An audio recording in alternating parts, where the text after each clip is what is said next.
Greetings, ladies and gentlemen, and welcome to this latest edition of Tales from Outer Space. And as always, I hope that you enjoy. Story number 1, The Final Farewell, written by Space Paladin 15.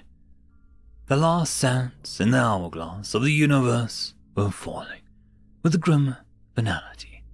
Time bending life's epilogue, and there was naught we could do but spectate.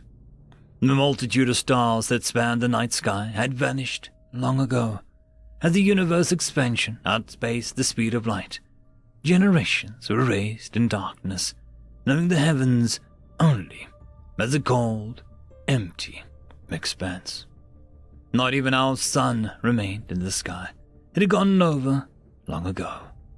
Our artificial habitat was hanging on by a thread, scraping by on the last dregs of recycled energy.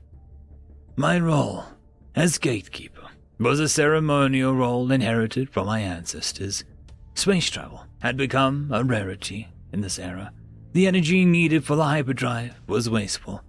So it came as a surprise when a transmission from an alien ship came through our comms. Hello, old friends. Memories flooded through my neural link, a collective remembrance of sorts. Humans, they called themselves, a Type 4 civilization from the planet Earth. I knew why they'd come. They were here to say goodbye. One last time. We haven't heard from you in a millennia, I transpired back. We thought them unspectacular when we first met them. Humans burst onto the galactic scene with more than usual aspirations of peace and prosperity. They peppered us with curious questions, lapping up knowledge like a sponge. Their eagerness to learn and adapt was commendable, but not special. We didn't realize how deep the desire for knowledge burned. Not then, at least. We took them under our wing, soon becoming their closest ally. The Terran Republic made itself a relevant player in the political sphere with ease. The juvenile charm helped them slip under the radar, while they endeared themselves to the powers that be. There was a reason nobody invaded them, even as their colonies sat ripe for the taking. Everyone liked the humans. They were so vibrant and full of life. Nobody else could have gotten away with playing all the sides of the galactic war, except them. Well, you haven't reached out yourself. How are you? Centuries turned to millennia. As they always did, humans mapped every corner of our galaxy, pushed the boundaries of science, and became an established trading empire. While most species would have been satisfied with that pinnacle of civilization, the humans wanted more. More seemed to be the defining word in their lexicon. There was some impulse that drove them, one of their scientists could never quite identify.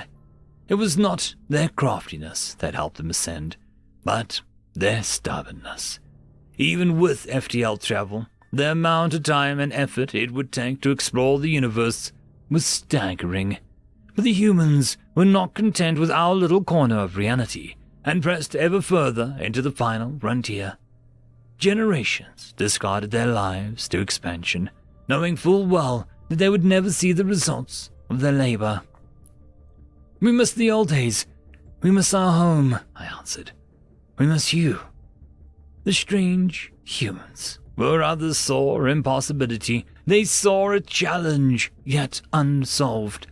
They were determined to crack the limitations of their physical bodies, to pry the scythe out of the reaper's hands, if need be. They wished to break the material binds that caused such strife, to supply energy on a scale of a star. We watched in amazement as they achieved all their desires, and more. Dyson spheres cropped up around stars, accruing energy of 1,000 worlds. Anti-aging breakthroughs allowed us to live longer than ever imagined. Medicine rendered disease a thing of the past. The galaxy soared to a utopian era on the backs of human technology. But somehow, they were still not content. These grand accomplishments were not enough. We miss you too. I wish we had more time. More time. What a human thing to say. If they truly missed us, why had they become so distant? By my judgment, it seemed humanity was bored of us, beyond us, even. We wondered what the humans were searching for, even as they saw the universe crumbling around them. They resented the whims of times. Those who spoke to them found them bitter and cold. Billions of cycles swept by in a blur, and the solar system succumbed to the years. Earth was a long-gone memory, a shadow of their past. They became a species hardly recognizable as human, quiet and reclusive. They fused their minds with computers, transcending to a level of thought beyond any carbon life form. They stowed away in alternative realities to experience time at a slower rate.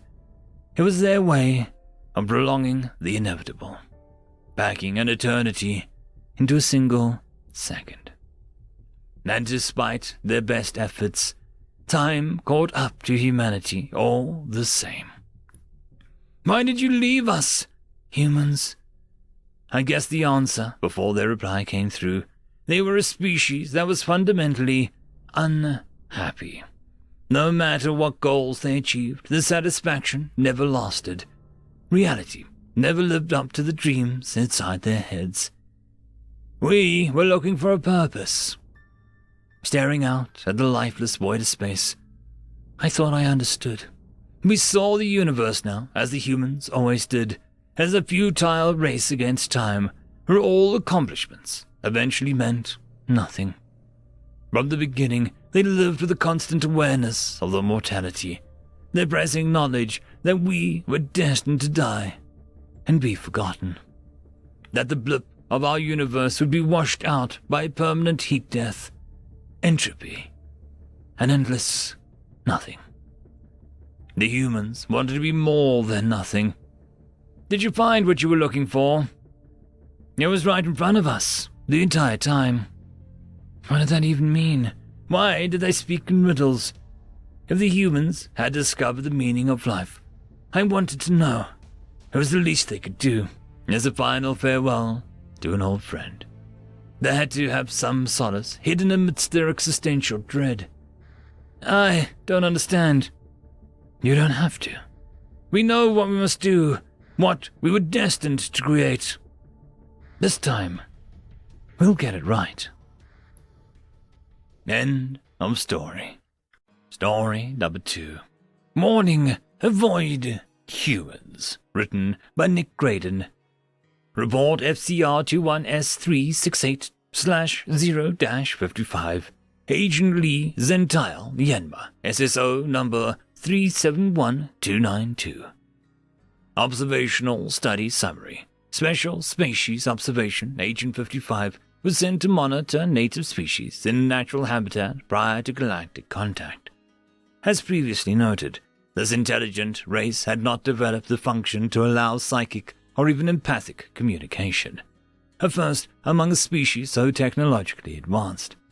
Though most of the species is innately able, through training, to adopt some minuscule third cousin to empathic reception, the result of this self-directed empathy as a whole are so negligible as to be considered moot. This is thought to be the reason of their warlike nature, but does not explain the ever-decreasing violence amongst them over the past 6 to 10 millennia. Their records are incomplete and spotty. The reasoning behind the fact that they have not wiped themselves off the face of their planet, like other non-empathic intelligent species after clearing the 4th filter hurdle, is somewhat of a mystery. Given the lack of commonality, advancement into our galactic community is not advised. While that commonality might be reason enough, their propensity for violence is a strong advisor against our involvement as well. Barring those two, the danger we unwittingly pose to the whole of our community is reason enough. The other 2 reasons notwithstanding, as explained below. Agent 55 was lead agent of 20 others sent to view how humans handled their deceased and uncover any rites used as varying reports had been given. No direct data has been collected, apart from that family and close acquaintances gather in special places for a service before they are entombed buried, or burned. The reason for a lack of data is every attempt by Agent 55 to seek out these rites has resulted in lost consciousness for the observing agents. Reports filed indicate that upon moving close enough to these gathering spots, a massive feeling that can be summarized as void overwhelms them. Others have reported such feelings as agency loss or sorrowful empty disconnection error. Agents have also reported similar levels of intense sadness, bitterness, and bewildered directionlessness as well. The fact that these things are felt is not a problem. The fact that they are felt to such a strong degree that it renders the other species unconscious is terrifying. Reports indicate, in general, a week after what we would colloquially refer to as the rite of corpse disposal, most individuals are safe to be around by all species as subjects have gained more emotional control, though for other humans it can take months. While other agents have had strong experiences around some of the other emotions during events with humans during desperate projects, nothing as compared to the death and the emotions tied to it. In short, the complete loss of control of their emotional state coupled with the intensity of their emotions around, but especially during death rites, is a nasty cocktail that is unbelievably dangerous to the galactic community. It is this report's assertion that humans should be avoided at all costs for the sake of public health. We have lost 3 cocktail agents from cranial hemorrhaging due to the emotional imprinting during these events.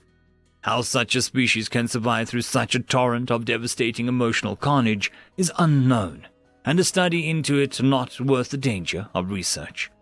How best to quarantine ourselves or the humans is left up to the council. End of story. The algorithm reckons you should be watching this video next, and I recommend that you should be always watching my video. So, click with energy! And yes, clicking that does help the channel. Thank you very much. I would just like to give a quick thanks to the T5 channel members and patrons: Alithia, Parky, Fudic Yol, Meridian117, Cam Maxwell, Casper Arnholtz, Angry Marine, Lord Azrakal, and White Van 420.